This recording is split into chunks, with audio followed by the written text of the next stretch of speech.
Hoje eu quero falar da consciência histórica, né? Eu fiz um vídeo anterior e eu falei da consciência em vários níveis, né? Primeiro existe a consciência, que é a consciência de alguma coisa, né? Esse é o primeiro nível. Consciência é consciência de alguma coisa. Então, segundo essa tese moderna, não existe consciência pura, pensamento puro, né? Existe pensamento, consciência de alguma coisa. Aí vem o ser humano, espírito humano como consciência, o espírito do homem é a sua própria consciência, né? Aí vem a consciência moral, moral vem do latim costumes, os costumes, as tradições, as leis, né? Essa cultura, vamos chamar isso de cultura, essas tradições do direito, a lei, é interiorizada no sujeito do pensamento, no sujeito humano, né? Interiorizada. Essa dialética da lei que está fora do homem, a lei interiorizada, forma a consciência moral, né? A consciência moral é o espírito ser humano que encarnou ou configurou-se nas tradições, nas leis, no direito e obrigações. Aí quando a pessoa erra, tropeça diante dessa lei, aí vem o julgamento da sua consciência, né? Essa consciência moral, né? Aí tem a autoconsciência, que é o homem consciente de si, do seu papel, da sua finitude, do outro, da sua dependência, porque todo ser humano ele é dependente, né? Dependente da natureza, que produz sua alimentação,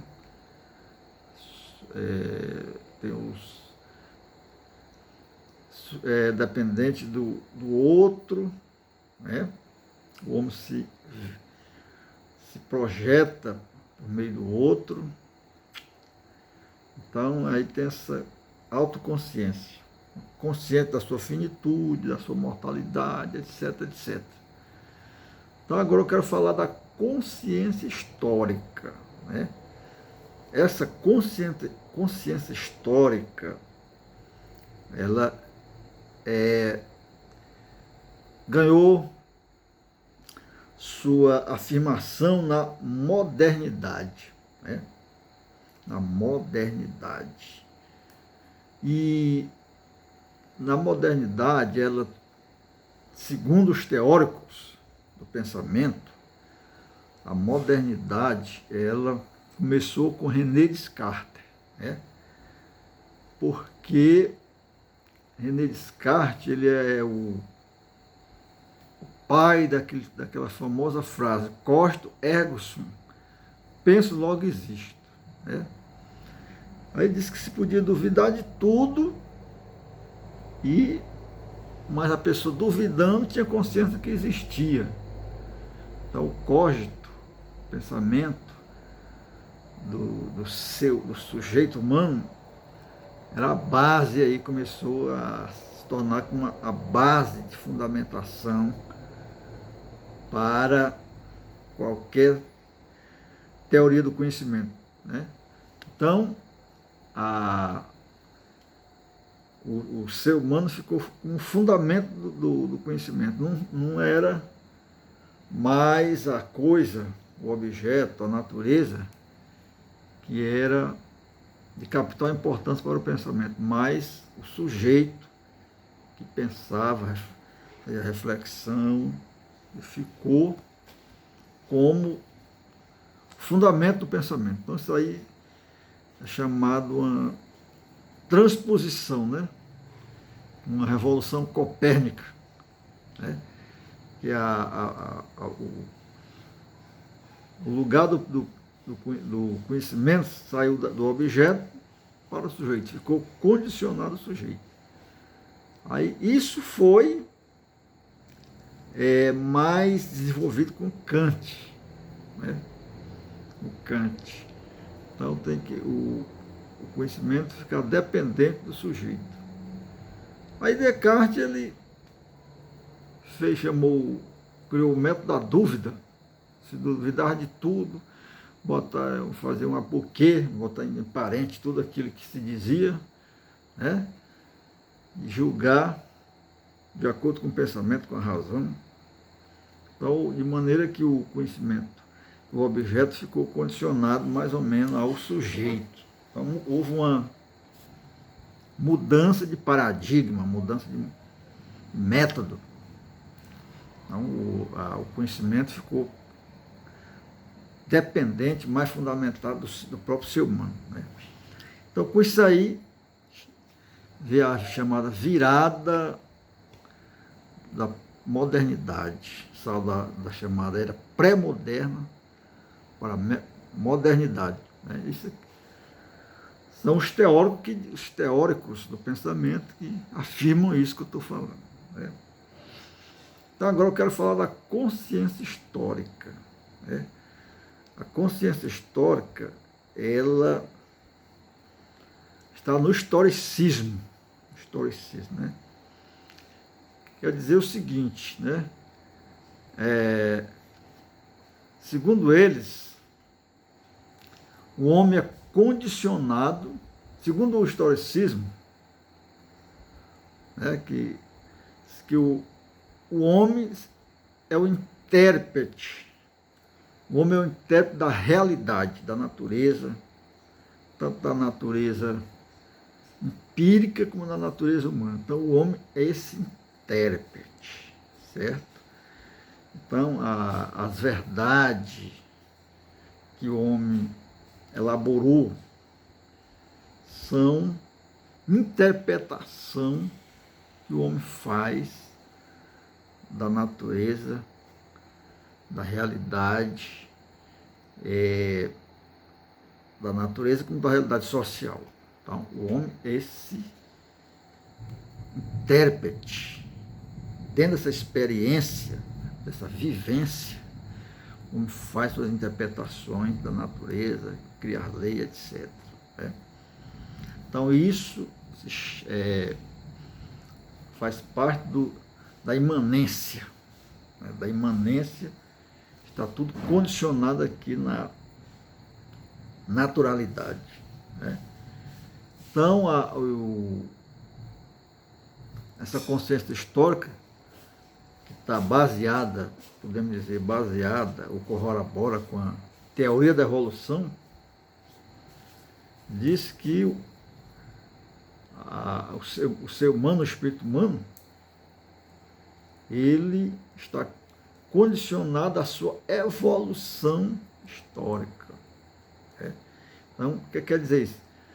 O homem está condicionado ao seu tempo, está condicionado à interpretação humana, o conhecimento humano está condicionado ao seu tempo histórico, né? A ciência do seu tempo, a ciência empírica, né? A ciência social, né? A ciência da natureza, as ciências exatas. Então, o homem depende desse aparelho interpretativo para interpretar a realidade. Então, o homem é produto do seu tempo, né? E como existe uma progressão, um crescimento, né, evolutivo nas ideias, né? Então, cada ideia supera a anterior, né? Cada época supera a época anterior, né? E também a consciência histórica diz que o homem lê o passado pela ótica do presente. Né? Diz que é por meio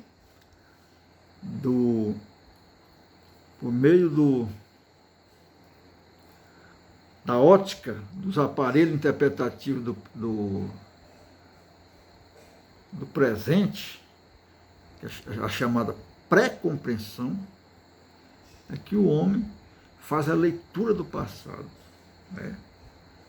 Faz a leitura do passado com a ótica do conhecimento do presente.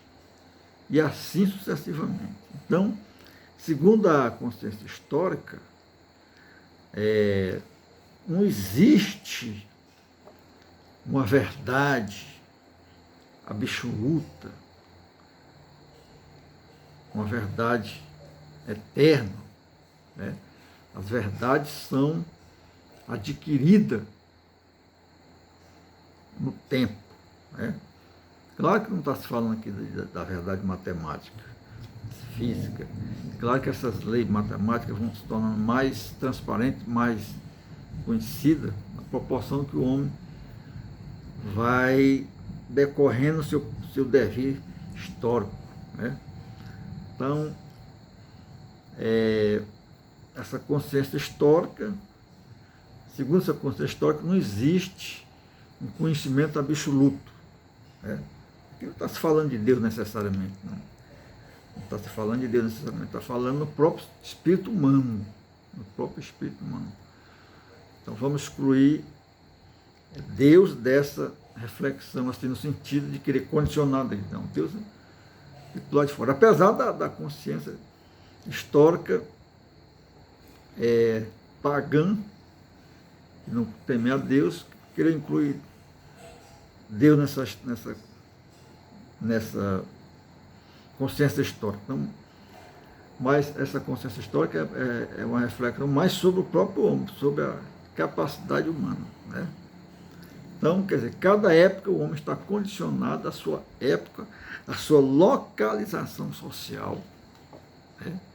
Fatores como sexualidade, religião, nível social, localização social, tudo isso influencia o conhecimento humano, segundo a nova consciência. Né? Isso é uma verdade mesmo. O homem está no processo de domínio da natureza. A natureza humana é a mesma. Desde o começo, a natureza humana é a mesma.